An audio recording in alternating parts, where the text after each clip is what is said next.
Jai Shri Krishna, dear students. This is Yogesh Sharma. So today I am going to teach you the second chapter of your textbook Flamingo. The name of the chapter is Lost Spring: Stories of a Stolen Childhood, and this chapter is written by Anees Jung. So basically, students, this chapter is based on stories of stolen childhood. Means there are more than one story based on the stories of those person who are in need and who are living such a life which is poverty stricken. And the writer Anees Jung actually is trying to provoke our mind that we should help these people, we should think about our surrounding, the people who are living in our surrounding, we should think about them. So with the help of these stories, she is trying to provoke our mind, and it is well done. I am quite sure that you will also be touched with these stories. And with this hope, let's start the text. But before that, let me tell you something about Anees Jung. So students, Anees Jung was born in Rourkela and spent her childhood and adolescence in Hyderabad. So Rourkela is a city that it's a very wonderful city in Odisha. It is in the northern part of Odisha, and it is famous for Hanuman Vatika. So there she was born, and she spent her childhood and adolescence in Hyderabad. उन्होंने अपना जो बचपन था और जो किशोर अवस्था थी वो हैदराबाद में बिताई, और जन्म उनका राउरकेला में हुआ था. She received her education in Hyderabad and in the United States of America. और उन्होंने जो अपनी एजुकेशन थी वो पहले हैदराबाद में रिसीव की, हैदराबाद में ग्रहण की, और उसके बाद में उन्होंने हायर एजुकेशन के लिए वो यूनाइटेड स्टेट्स ऑफ अमेरिका चली गई. वहाँ से वापस लौट करके फिर वो शायद इंडिया आई. उन्होंने अपनी जो राइटिंग हैबिट है उसको यहाँ पर कंटिन्यू किया. हर पेरेंट्स वर बोथ राइटर्स, और ये उनको जन्मजात मतलब इनबॉर्न एक क्वालिटी उनको मिली थी, हेरिडिटी में उनके आ गई, क्योंकि उनके माता पिता दोनों ही लेखक थे. Anees Jung begin her career as a writer in India. जैसा कि मैंने पहले बताया कि उन्होंने इंडिया आकर वापस अपना कैरियर एज अ राइटर शुरू किया. She has been an editor. वो एक संपादक रही थी. संपादक होते हैं जो एडिटर न्यूज़पेपर्स में, ठीक है, एडिटर रही थी. एंड कोलमिस्ट रही थी. कोलमिस्ट कहते हैं स्तंभकार. स्तंभ मतलब कॉलम लिखने वाले. किसी मैगजीन के लिए कोई कॉलम लिख दिया, किसी न्यूज़पेपर के लिए कोई कॉलम लिख दिया. So she has been an editor. वो एक संपादक रही, एक स्तंभकार रही for major newspapers in India and abroad. देश विदेश के, भारत के और विदेश के जो मेजर अधिकांश न्यूज़पेपर हैं उनके लिए उन्होंने एडिटर और कॉलमिस्ट के रूप में सेवाएं दी. And has authored several books. और उन्होंने कई किताबें भी लिखी. The following is an excerpt from her book titled Lost Spring. और ये फॉलोइंग जो अब हम आगे टेक्स्ट पढ़ने वाले हैं, ये एक एक्सर्प्ट है, एक ऐसी पंक्तियां जो उठाई गई हैं कहाँ से, उनकी किताब जिसका शीर्षक था lost spring lost spring stories of stolen childhood. खोया हुआ स्प्रिंग. स्प्रिंग कहते हैं बसंत को. देखिए स्टूडेंट्स, हमारा जो बचपन होता है इट्स लाइक स्प्रिंग सीजन. ये बिल्कुल बसंत की तरह होता है. लेकिन अनफॉर्चुनेटली होता क्या है कि बहुत सारे ऐसे बच्चे हैं जो पोवर्टी स्ट्राइकन लाइफ जीते हैं, और उनसे वो बचपन की जो हंसी, जो खुशी, जो आनंद है वो छिन जाता है. बिकॉज उनको डेली ब्रेड अपना अर्न करने के लिए इतना सब कुछ मेहनत जद्दोजहद करनी पड़ती है. सो इसलिए ये टाइटल, ये सोचकर अनीस जंग ने ये टाइटल रखा है लॉस्ट स्प्रिंग, खोया हुआ बसंत, जो बसंत खो गया. स्टोरीज ऑफ स्टोलन चाइल्डहुड, चुराए हुए बचपन की कहानियाँ. ऐसा बचपन जो किसी ने चुरा लिया, उस बचपन की ये कहानियाँ हैं. This stories are really very heart touching stories, and I expect that किसी के साथ मतलब ऐसा नहीं होना चाहिए. कोई बच्चा, भगवान न करे, ऐसा जीवन बिताए, but it is happening in our society, so we should think about that. That is why Anees Jung is writing these stories. Here she analyzes the grinding poverty and traditions which condemn these children to a life of exploitation. यहाँ पर वो analyse करती हैं, विवेचना करती हैं grinding poverty की. मतलब उन्होंने बुराइयाँ, क्या दुख होते हैं, क्या पीड़ाएं होती हैं, उनको यहाँ पे एनालाइज किया है. ग्रिंडिंग पॉवर्टी के क्या दुख है. ग्रिंड करना मतलब पीस देने वाली, जिंदगी को निचोड़ देने वाली गरीबी के क्या दुख है, उनको यहाँ पर इन्होंने एनालाइज किया है. एंड ट्रेडिशंस, और ऐसी कुछ परंपराएं भी बन गई हैं, ट्रेडिशंस भी ऐसे कुछ बन गए हैं जो हमें लगातार परपेचुअल स्टेट ऑफ पॉवर्टी में धकेलते रहते हैं, नियमित हमें गरीबी की तरफ ही धकेलते रहते हैं. ऐसी कुछ परंपराएं भी भारत में उन्होंने देखी, तो उनको भी एनालाइज किया है. विच कंडेम दीज चिल्ड्रन, ऐसी ग्रिंडिंग पॉवर्टी और ट्रेडिशन को एनालाइज किया है उन्होंने इन कहानियों में, जो इन बच्चों को एक्सप्लॉयटेशन, शोषण भरा जीवन जीने के लिए मजबूर करती हैं. So let's study these stories. लेकिन मैं स्टोरी शुरू करने से पहले आपको बता दूं कि जो स्टोरी किस मैनर में लिखी गई है. स्टूडेंट्स, ये स्टोरीज जो लिखी गई है ये एक सरकास्टिक मैनर में लिखी गई हैं. इसमें कई बार आपको ऐसे सेंटेंस बीच बीच में पढ़ने को मिलेंगे जो एक तरह से ताना मारते हैं हमारे समाज पर, हमारे समाज को आईना दिखाने का काम करते हैं कि देखो आप तो मज़े से रह रहे हो, आप तो you are enjoying your life, but there are so many people who are not enjoying that so called life. उनका लाइफ नहीं है, उनकी तो मतलब उनके लिए that is kind of hell, ये जो हमारी सोसाइटी है.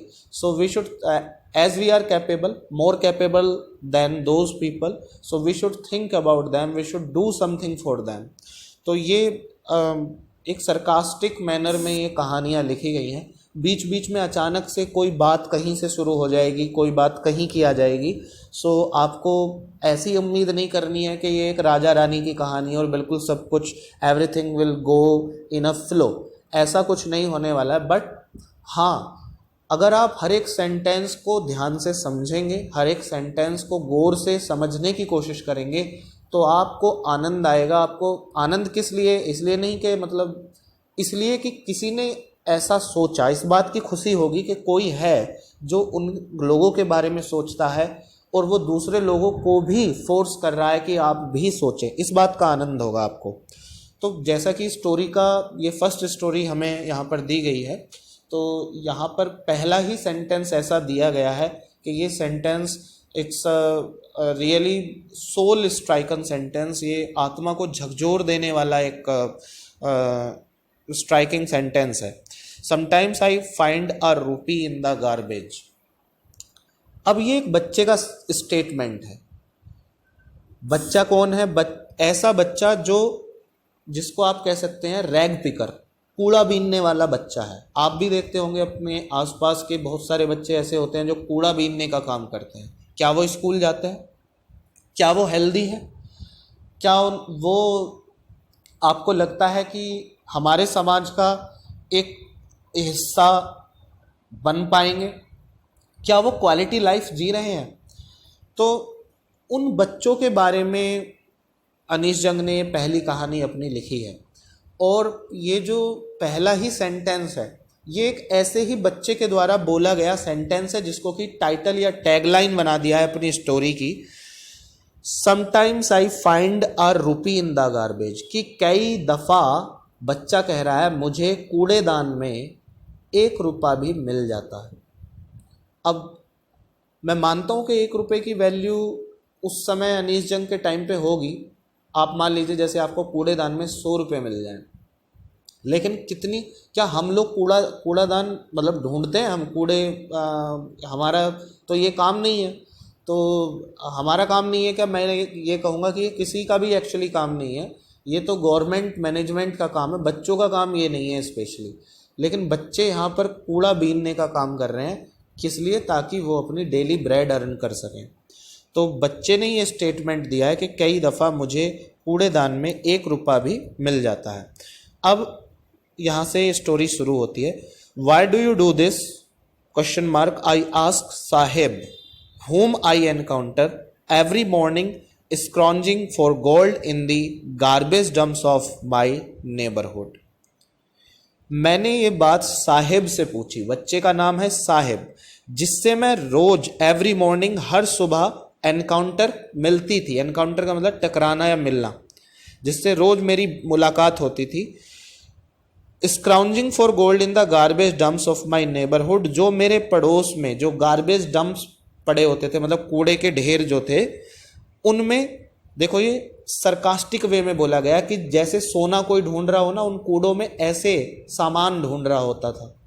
जो सोने की तलाश कर रहा होता था मेरे पड़ोस के कूड़ादान में। मैंने उस साहिब से पूछा, Y do you do this, तुम ये क्यों करते हो।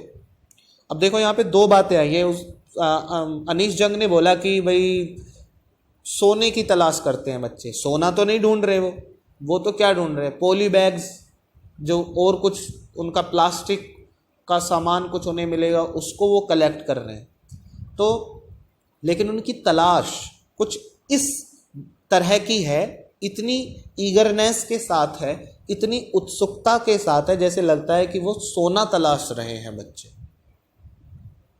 और ये आप महसूस कीजिए कि कितनी नीड होगी फिर उस चीज़ की, उन बच्चों को कितनी ज़रूरत होगी बच्चों को कि हमें शाम तक कुछ ये अपना जो बैग है जो हम कंधे पर लाद कर रखते हैं, इसको शाम तक हमें फिल करके ले जाना है, तभी हमें खाना मिलेगा। दुनिया जिस दुर्गंध से, जिस कूड़े से बचती है, उस कूड़ों में वो बच्चे अपनी ज़िंदगी को झोंक रहे हैं। तो अनीश जंग कहती है, मैंने साहिब से पूछा कि तुम ये क्यों करते हो, किस लिए करते हो। Sahib left his home long ago. अब साहिब का यहाँ थोड़ा सा इंट्रोडक्शन मिला है। साहिब जो है, उसने, जो बच्चा ये कूड़ा बीनने का काम करता है, इसका नाम है Sahib. Sahib left his home long ago. Sahib ने अपना जो घर है वो लंबे समय पहले छोड़ दिया था। Set amidst the green fields of Dhaka. और ये जो घर है ये ढाका के हरे भरे जंगलों, मैदानों के बीच में स्थित था, सेट था। His home is not even a distant memory. और उसका जो ये घर है ये कोई बहुत दूर की अभी मेमोरी नहीं है, बहुत दूर की याद नहीं है। बहुत दूर की याद मतलब जहाँ से, ढाका कहाँ पे है, ढाका बांग्लादेश में है, यानी कि ये बांग्लादेश से आए हुए बांग्लादेशी हैं जो हैदराबाद में रह रहे हैं और हैदराबाद में चले आए ये ढाका से। तो अपना घर छोड़ करके आया। और बच्चों, घर कोई अपना वैसे ही नहीं छोड़ता, उसको वहाँ पर वो रिसोर्सेज नहीं मिल रही हैं, उसकी ज़िंदगी वहाँ पर अच्छे से नहीं चल पा रही है, और कोई अपना घर नहीं छोड़ना चाहता, मजबूरी के कारण लोग अपना घर छोड़ देते हैं। तो वो दूर की याद नहीं है, अभी बहुत दिन नहीं हुए हैं ढाका छोड़े हुए साहिब की फैमिली को। सो देर वर मैनी स्टॉर्म्स, आगे बताया भी हुआ है कि क्यों छोड़े घर। There were many storms that swept away their fields and homes. वहाँ पर बहुत से ऐसे तूफान आते रहते थे जो उनके खेत और उनके घरों को उजाड़ देते थे। हिज मदर टेल्स हिम, उसकी माँ यानी कि साहिब की माँ, हिम साहिब को बताती है that is why they left, इस वजह से वो ढाका छोड़ के आ गए। Looking for gold in the big city, दोबारा से देखिए यहाँ पर ताना मारा है कि वो इन बड़े शहरों में सोने की तलाश में, सोने को ढूंढते फिरते हैं। वेयर ही नाउ लिव्स, जहाँ वो आज रहते हैं, उन बड़े शहरों में सोने की तलाश करते हुए वो यहाँ रहने के लिए मतलब आ गए। I have nothing else to do, he mutters looking away. अब ये तो अनीश जंग ने मतलब थोड़ा सा इंट्रोडक्शन दिया साहिब का, साहिब कहाँ से बिलोंग करता है। लेकिन अब उसके सवाल का क्या हुआ, सवाल जो उसने पूछा था कि भाई ये कूड़ा बीनने का काम क्यों करते हो। सो ही मटर्स, मटर्स मतलब बुदबुदाते हुए, धीमे आवाज में बोलते हुए। और धीमे आवाज में कैसे बोल रहा है वो, लुकिंग अवे। अनीश जंग से आंखें नहीं मिलाई बच्चे ने, इसमें भी एक फीलिंग छिपी हुई है। आप तलाशिए उस बच्चे को, आंखें क्यों नहीं मिलाई, क्योंकि वो बच्चा भी वास्तव में समझ रहा होगा कि ये मेरा काम, मतलब ये अच्छा काम नहीं है। तो वो लुकिंग अवे, अलग दूर कहीं नज़र दौड़ाते हुए, दूर देखते हुए उसने धीमे शब्दों में बोला, I have nothing else to do, मेरे पास करने के लिए और कुछ नहीं है। सो गो टू स्कूल, आई से ग्लिबली, ग्लिबली मतलब किसी से जब हम बात करते हैं तो थोड़ी सी चालाकी दिखाते हुए, शार्पनेस दिखाते हुए अगर हम बात करें तो वो वाक चपलता कहलाती है, वाक पटुता कहलाती है। तो वाक पटुता से मतलब वाक मतलब बोलने की चालाकी से जवाब देते हुए अनीश जंग ने कहा गो टू स्कूल, स्कूल जाओ। Realising immediately how hollow the advice must sound, तुरंत ही अनीश जंग ने इस बात को रियलाइज कर लिया कि ये जो सलाह दी है मैंने कि स्कूल जाओ, ये कितनी होलो साउंड करती है, कितनी खोखली सुनाई पड़ती है। मतलब इसका कोई मतलब नहीं है कि ये स्कूल जाएगा तो कम खाएगा कैसे, स्कूल तो चला जाएगा, खाएगा क्या। कितनी खोखली ये सलाह है। और वैसे भी उस समय बहुत ज़्यादा स्कूल नहीं थे, और जो स्कूल थे वहाँ पर तो धनाढ्य लोगों के बच्चे पढ़ रहे थे।